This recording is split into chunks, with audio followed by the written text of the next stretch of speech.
Chapter 10 of Persuasion, by Jane Austen. This recording is in the public domain. Other opportunities of making her observations could not fail to occur. Anne had soon been in company with all four together often enough to have an opinion, though too wise to acknowledge as much at home, where she knew it would have satisfied neither husband nor wife. For while she considered Louisa to be rather the favourite, she could not but think, as far as she might dare to judge from memory and experience, that Captain Wentworth was not in love with either. They were more in love with him. Yet there it was not love. It was a little fever of admiration. But it might, probably must, end in love with some. Charles Hayter seemed aware of being slighted, and yet Henrietta had sometimes the air of being divided between them. Anne longed for the power of representing to them all what they were about, and of pointing out some of the evils they were exposing themselves to. She did not attribute guile to any. It was the highest satisfaction to her to believe Captain Wentworth not in the least aware of the pain he was occasioning. There was no triumph, no pitiful triumph in his manner. He had, probably, never heard and never thought of any claims of Charles Hayter. He was only wrong in accepting the attentions, for accepting must be the word, of two young women at once.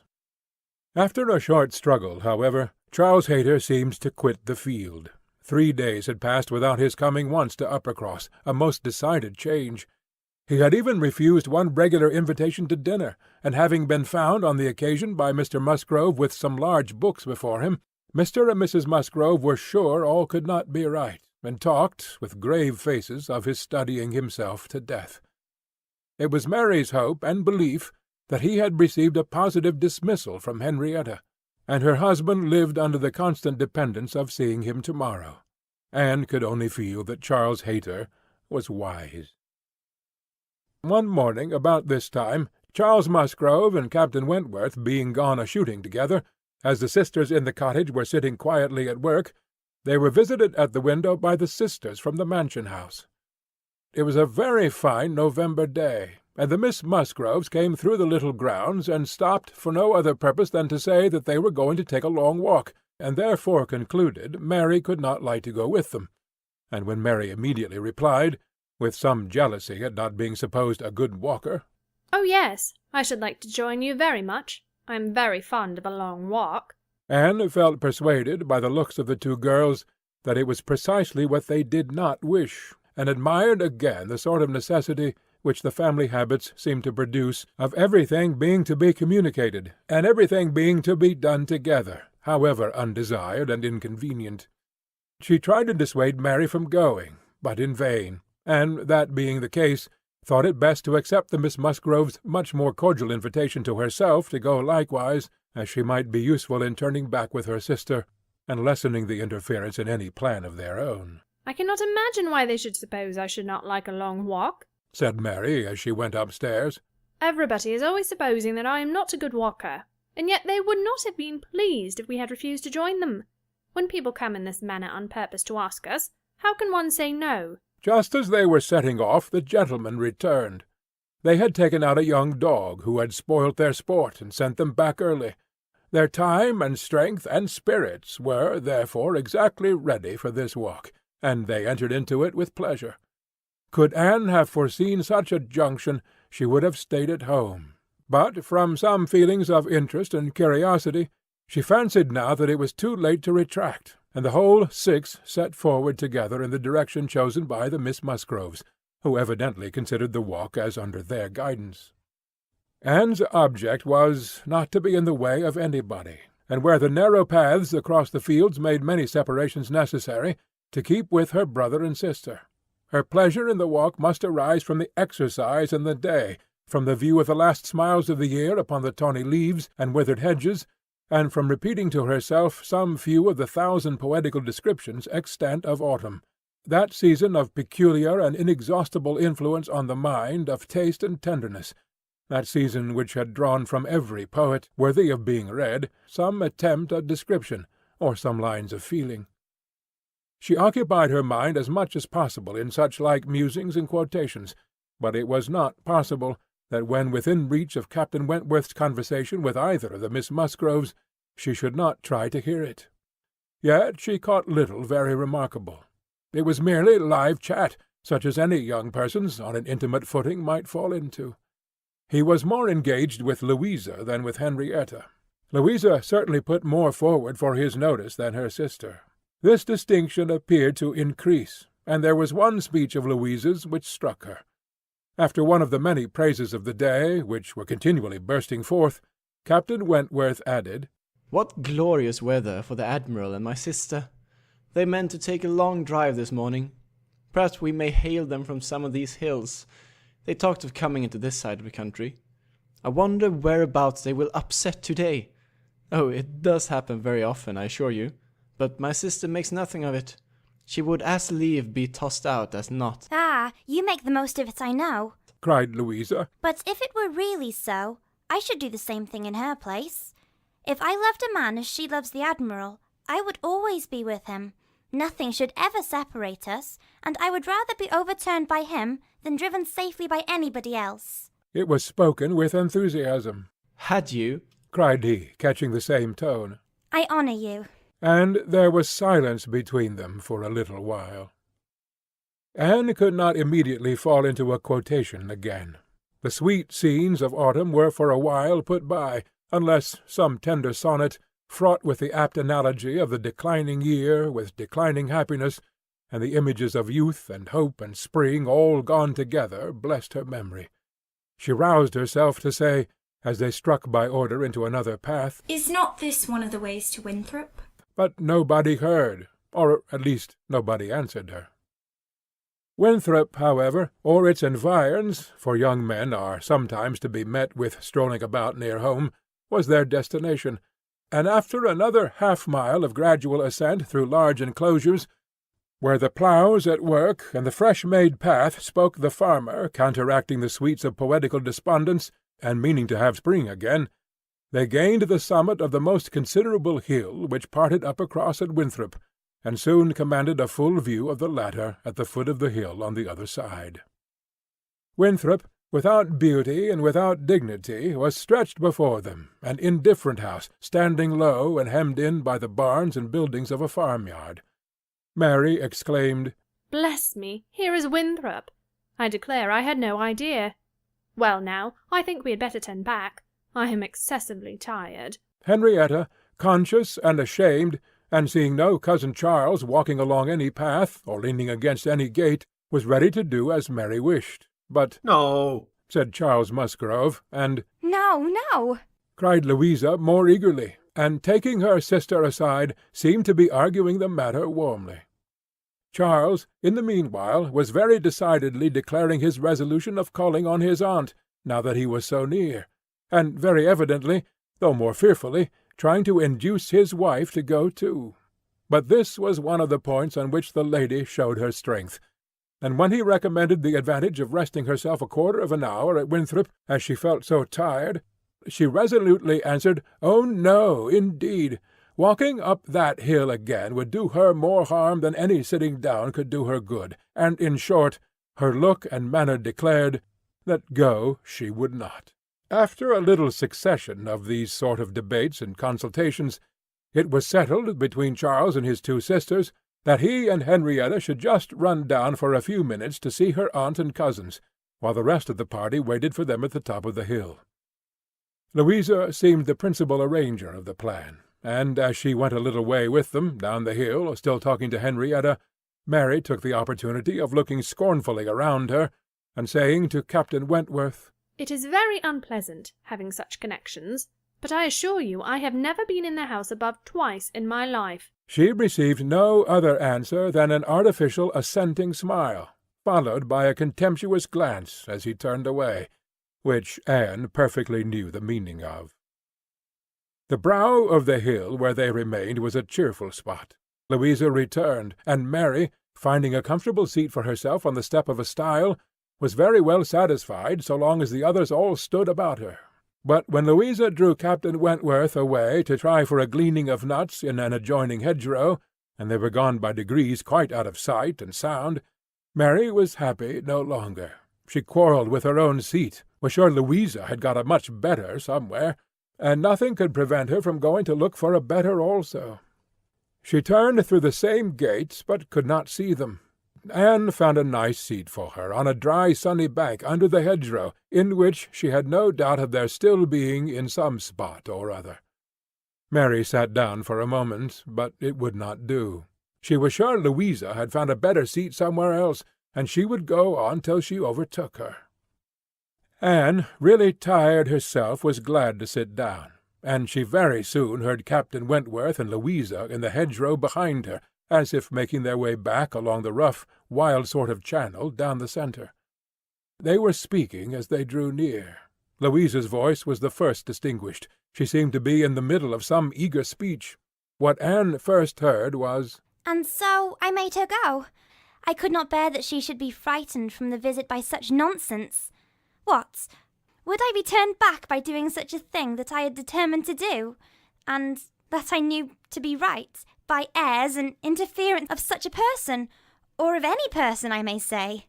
No, I have no idea of being so easily persuaded.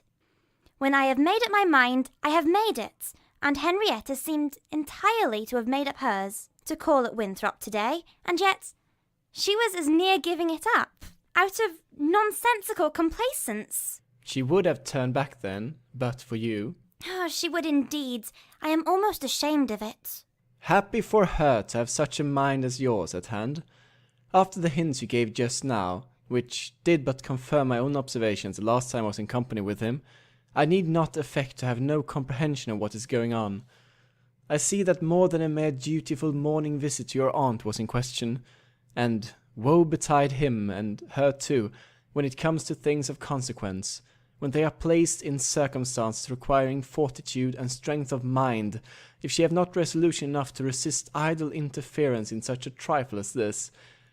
Your sister is an amiable creature, but yours is the character of decision and firmness, I see. If you value her conduct or happiness, infuse as much of your own spirit into her as you can, but this, no doubt, you have been always doing. It is the worst evil of too yielding and indecisive a character that no influence over it can be depended on. You are never sure of a good impression being durable. Everybody may sway it. Let those who would be happy be firm. Here is a nut, said he, catching one down from an upper bough, to exemplify. A beautiful, glossy nut, which, blessed with original strength, has outlived all the storms of autumn. Not a puncture, not a weak spot anywhere. This nut, he continued, with playful solemnity, while so many of his brethren have fallen and been trodden under foot, is still in possession of all the happiness that a hazelnut can be supposed capable of. Then, returning to his former earnest tone, my first wish for all whom I am interested in is that they should be firm. If Louisa Musgrove would be beautiful and happy in her November of life, she will cherish all her present powers of mind. He had done, and was unanswered. It would have surprised Anne if Louisa could have readily answered such a speech, words of such interest, spoken with such serious warmth. She could imagine what Louisa was feeling. For herself, she feared to move, lest she should be seen. While she remained, a bush of low rambling holly protected her, and they were moving on. Before they were beyond her hearing, however, Louisa spoke again. "Mary is good-natured enough in many respects," said she, "but she does sometimes provoke me excessively by her nonsense and pride, the Elliot pride. She has a great deal too much of the Elliot pride. We do so wish that Charles had married Anne instead. I suppose you know he wanted to marry Anne." After a moment's pause, Captain Wentworth said, Do you mean that she refused him? "Oh, yes, certainly." When did that happen? "I do not exactly know, for Henrietta and I were at school at the time, but I believe it was about a year before he married Mary.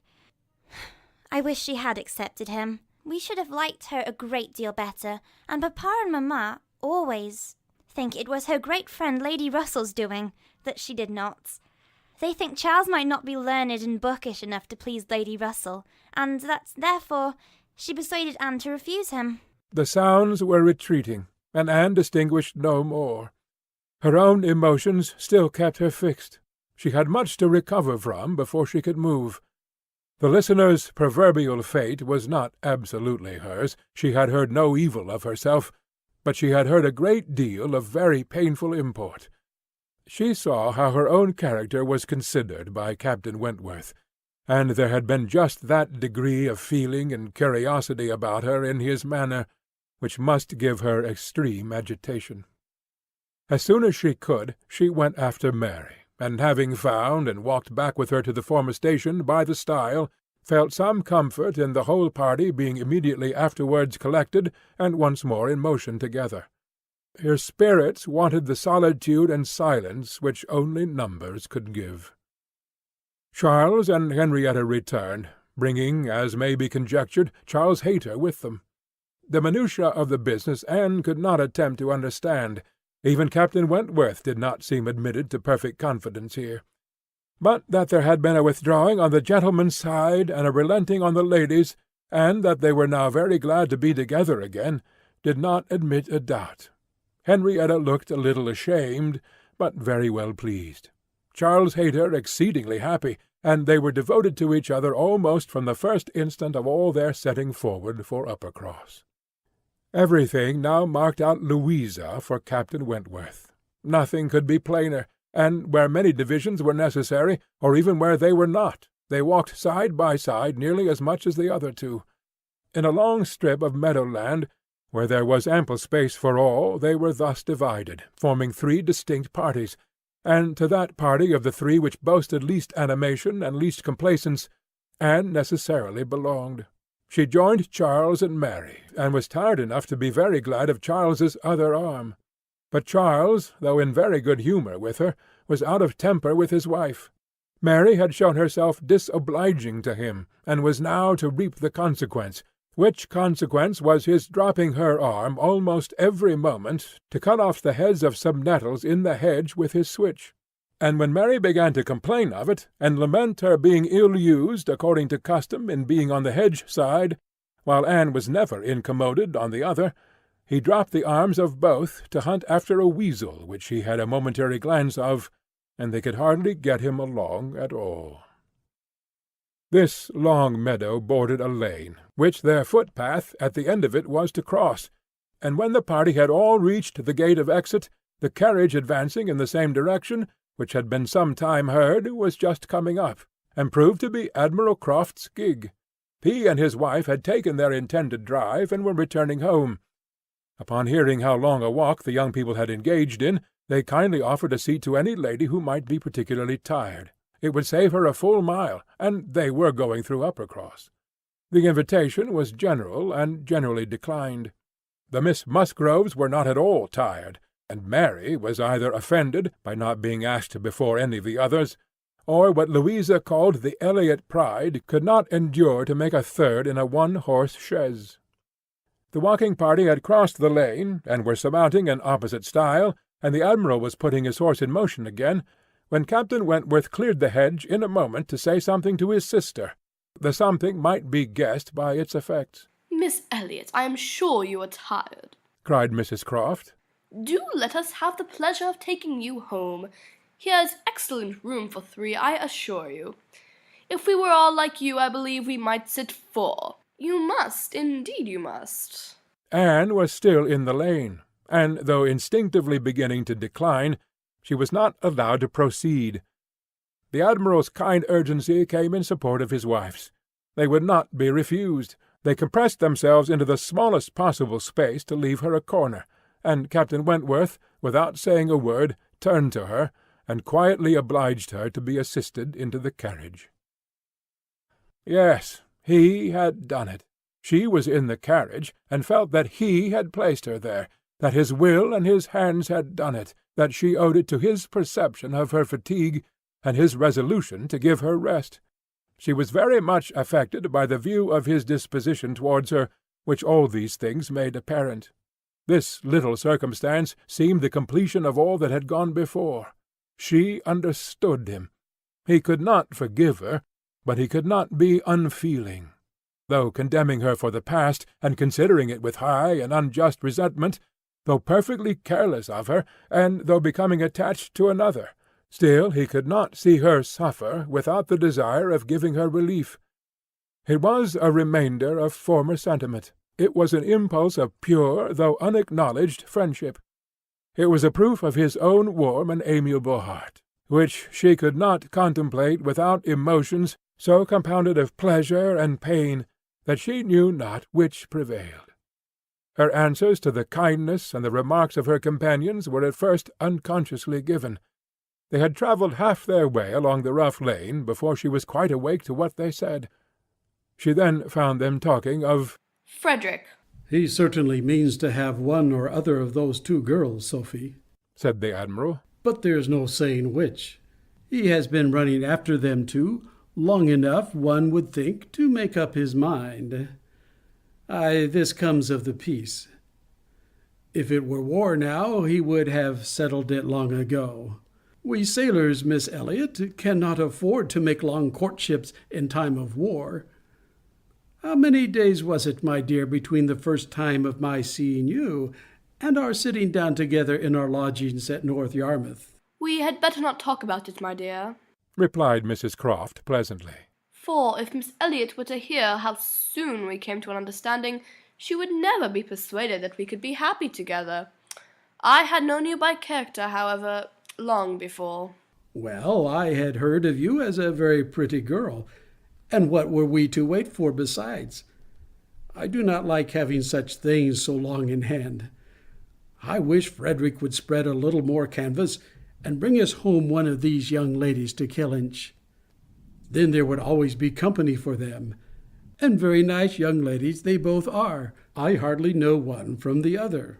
Very good-humoured, unaffected girls indeed, said Mrs. Croft in a tone of calmer praise, such as made Anne suspect that her keener powers might not consider either of them as quite worthy of her brother. and a very respectable family. One could not be connected with better people. My dear Admiral, that post.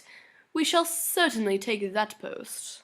But by coolly giving the reins a better direction herself, they happily passed the danger, and by once afterwards judiciously putting out her hand, they neither fell into a rut nor ran foul of a dung-cart. And Anne, with some amusement at their style of driving, which she imagined no bad representation of the general guidance of their affairs, found herself safely deposited by them at the cottage. End of Chapter 10 of Persuasion, by Jane Austen.